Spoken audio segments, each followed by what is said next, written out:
Tapi gue takut sekarang download film bajakan di sini. Kenapa?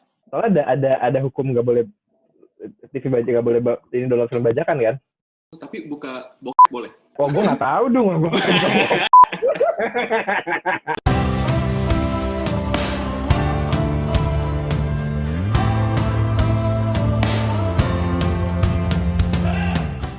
Nah, gue sama Syafiq hari ini akan ngobrol-ngobrol sama Hanifi soal terapi plasma konvalesen khusus di pandemi COVID-19. Nah, sebelum kita lanjut, jangan lupa like, komen, sama subscribe. Sama kalau mau beli baju kita, tunjukin. Nah, di drawam.merch. Cocok banget gue pedagang. Oke. Tapi secara garis besar, kalau menurut literatur nih ya, kenapa sih terapi plasma konvalesen itu sekarang dilirik? Sebenarnya terapi plasma konvalesen itu secara teori menjanjikan karena pada prinsipnya badan kita kan bikin antibodi setelah kita terpapar sama COVID kan. Makanya 80% orang yang kena COVID itu bakal recover itu karena dia bisa memproduksi antibodi nih di dalam badannya. Nah, orang yang sehat yang belum pernah kena COVID kan nggak punya antibodi itu. Nah, gagasannya sebetulnya gimana kalau antibodi dari orang yang udah sakit, udah sehat, udah sembuh lagi, transfusiin ke orang yang lagi sakit buat ngebantu dia biar cepat sembuh. Kayak nyumbang antibodi lah ya, bahasa awamnya lah ya. Iya, kayak lo nyumbang antibodi. Kenapa menjanjikan? Karena sebetulnya di penyakit-penyakit coronavirus sebelumnya, kayak SARS sama MERS, dan di kasus Ebola, sebetulnya udah dicobain, dan hasilnya bagus di 3 penyakit itu. Jadi sekarang orang mikir, kan yang sembuh udah lumayan banyak, kenapa nggak kita pakai aja, gitu sebenarnya. Kalau gue lihat sih juga karena mungkin sampai saat ini belum ada kayak silver bullet-nya buat COVID-19 ya nggak sih? Bener banget. Jadi satu-satunya obat atau metode terapi yang udah nunjukin bahwa ada peningkatan sedikit outcome coronavirus itu baru remdesivir doang. Itu buat Ebola tuh kalau nggak salah ya? Remdesivir itu obat yang emang desainnya buat Ebola sebetulnya. Tapi kemarin diuji cobakan buat virus corona juga. Dan hasilnya yang paling menarik, dia itu ngurangin stay di ICU yang rata-rata 15 hari jadi 11 hari. Jadi itu apa namanya kayak evidence base-nya lah buat pakai remdesivir di pasien-pasien corona yang butuh ICU gitu. Tapi itu baru satu, dan kita mungkin butuh obat atau terapi lain yang lebih bagus gitu. Makanya orang mikir tentang terapi plasma konvalesen ini. Berarti terapi plasma ini relatif lebih murah gitu?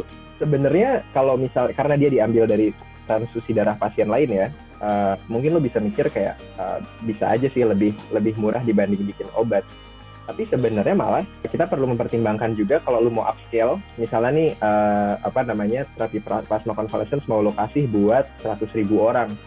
Berapa banyak orang yang perlu donor darah? Iya, benar. Berapa banyak orang yang udah sembuh nih, antibodinya positif terus perlu donor. Bakal lebih gampang buat produksi obat di pabrik kalau misalnya lo mau ngasih buat 1 juta orang, 1 juta dosis gitu. Untuk massal gitu ya, lebih mudah obat. Iya. Iya. Dan ada syarat-syaratnya juga tuh kalau nggak salah ya, kalau mau jadi donor. Iya, benar. Ada syarat-syaratnya kayak antibodi lo harus jumlahnya sekian gitu. Lo nggak boleh kalau antibodi lo bawah sekian kan nggak guna juga gitu. Apa aja sih yang bisa bikin gagal terapi plasma konvalesen ini? Semua terapi itu bukan tanpa resiko, jadi ada resikonya. Cuman kita kan perlu ngitung-ngitung nih antara resiko sama potensial benefitnya bagusan mana gitu, banyakan mana gitu kan. Kalau transfusi sama kayak transfusi lainnya ada resiko buat rally, ya transfusion related acute lung injury misalnya. Gampangnya adalah efek samping yang sering lo temukan setelah lo memberikan transfusi darah ke pasien. Efek sampingnya seringkali ditemukan di paru-paru gitu. Jadi ada kerusakan paru setelah transfusi, termasuk transfusi plasma konvalesen ini. Tapi terus lo bisa juga terjadi secondary enhancement. Kalau dalam kasus yang khusus COVID nih, salah satu kejadian yang terjadi di pasien COVID itu namanya kan cytokine storm atau badai sitokin kan. Karena dia sistem imunnya terlalu memproduksi banyak sitokin dalam badannya. Terus reaktif gitu malah, ya.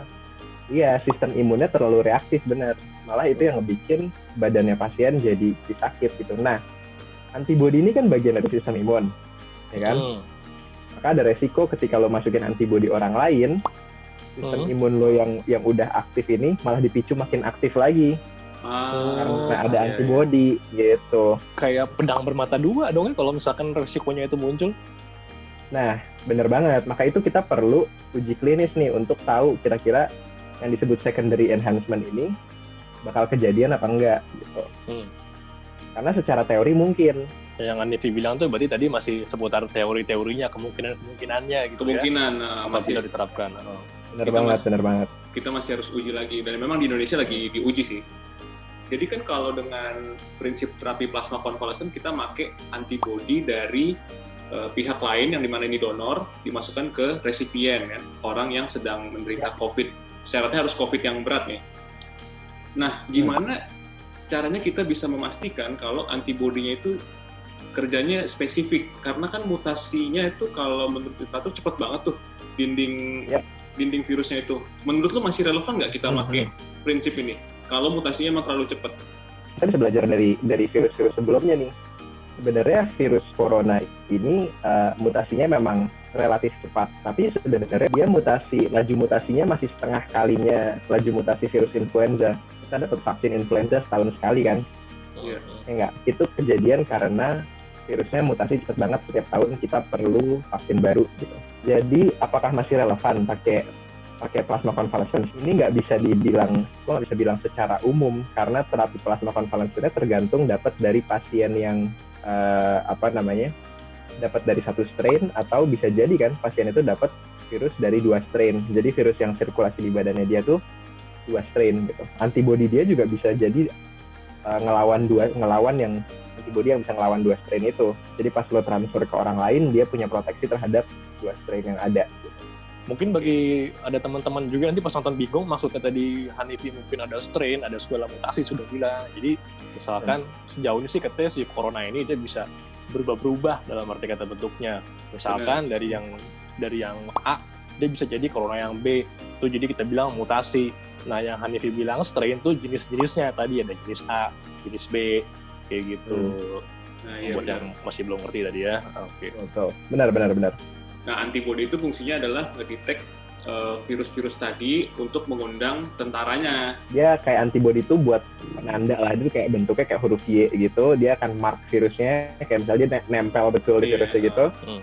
Terus habis itu dia manggil sistem imun, tentara-tentara yang ada di badan kita buat membunuh virusnya. Yang pertanyaan penting juga, belum tentu kalau misalnya virusnya mutasi, antibody dari donor yang sehat itu jadi nggak bisa menyembuhkan dia. Belum tentu mutasinya itu membuat si virus itu bisa escape, bisa melarikan diri dari plasma. Intinya ya harus dicoba dulu lah ya. Nantinya harus dicoba, tapi mutasi dan perpindahan strain itu bukan concern di tata laksana terapi plasma sebenarnya, terapi plasma gitu.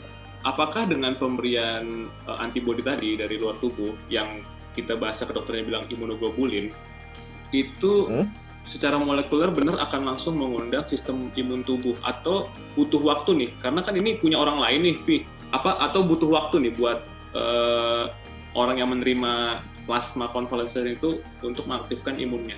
Jadi kalau sistem imun kita nggak bisa ngebedain apakah antibodi yang ada itu antibodi dari orang lain atau antibodi dari kita sendiri.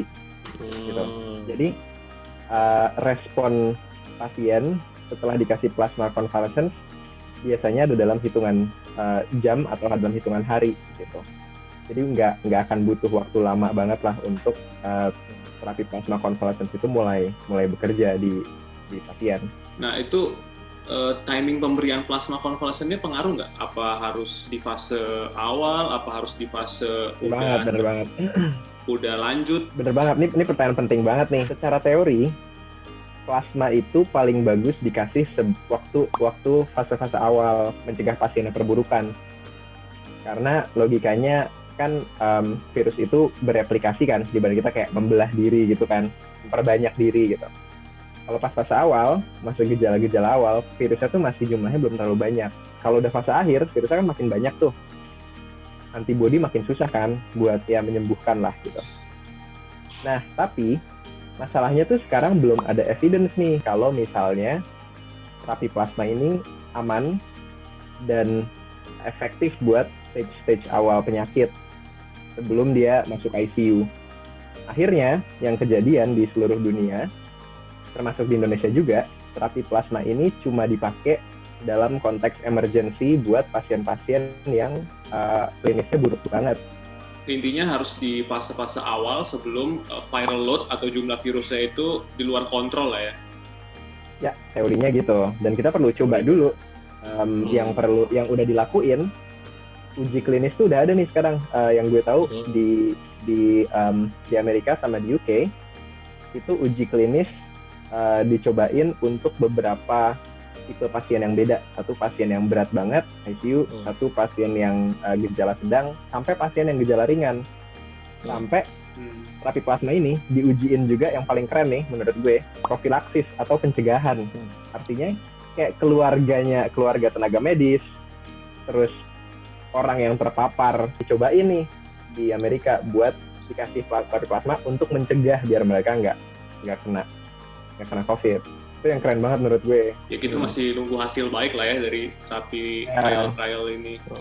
Kalau tadi terapi plasma kan berarti kita kayak semacam nyuntikin antibody gitu ya ke badan kita buat melawan si corona. Bisa sampai berapa lama sih itu tahannya tuh? Maksudnya di badan kita? Gila nih pertanyaannya dari apa bagus banget. Jadi, iya tadi kan ngomongin timing nih, bener. Soal berapa durasi nih belum dibahas. Nah ini concern juga nih sebenarnya. Habis lo dapat antibody, berapa lama lo bisa kebal gitu? Kalau orang dikasih terapi plasma, harapannya adalah badan lo sendiri itu nanti akhirnya bisa menghasilkan antibody juga, gitu. Tapi bahkan kalaupun orang yang sudah sembuh, kayak tadi ya pasien yang awalnya sakit terus recover, sama pasien yang dapat terapi plasma, pertanyaan lagi ditanyain sama dokter-dokter di seluruh dunia nih adalah seberapa lama sih lu punya kekebalan terhadap corona kalau lu udah sembuh dari corona? Bisa nggak sih lu kena corona 2 kali, gampangnya gitu kan? Lu sekarang udah kena,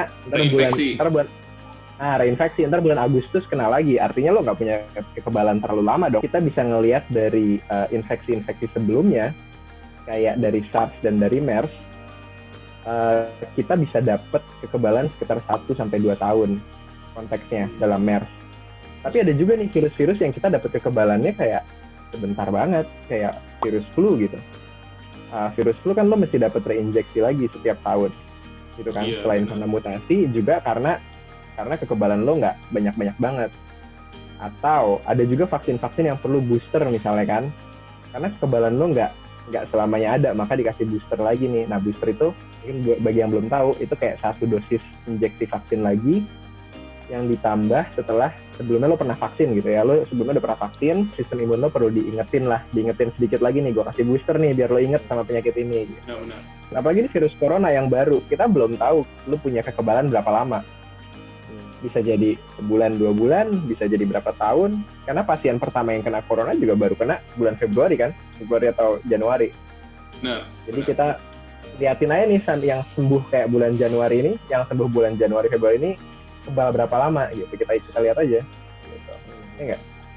Sebenarnya memang virus baru, kita masih juga banyak perlu penelitian lah ya. Oke, makasih banyak Vi soal terapi plasma konvalesen. Mestinya nih Sobat Dokwam yang nonton udah terbuka banyak lah pintu-pintu ilmunya. Kalau masih bingung juga, follow Instagram Dr. Awam, subscribe YouTube channel Dr. Awam, sama jangan lupa kalau mau donasi buat sumbang tenaga medis alat pelindung diri, beli kaos kita di drawam.merch. Ini bagus. Nih contohnya ya, lucu ya. Kalau bisa ntar kita bertemu lagi, lo udah dalam kapasitas sebagai dosen di sono kan. Wih. Amin. Oke, thank you Adipi dan thank you Sobat Dokwam udah nonton. Goodbye.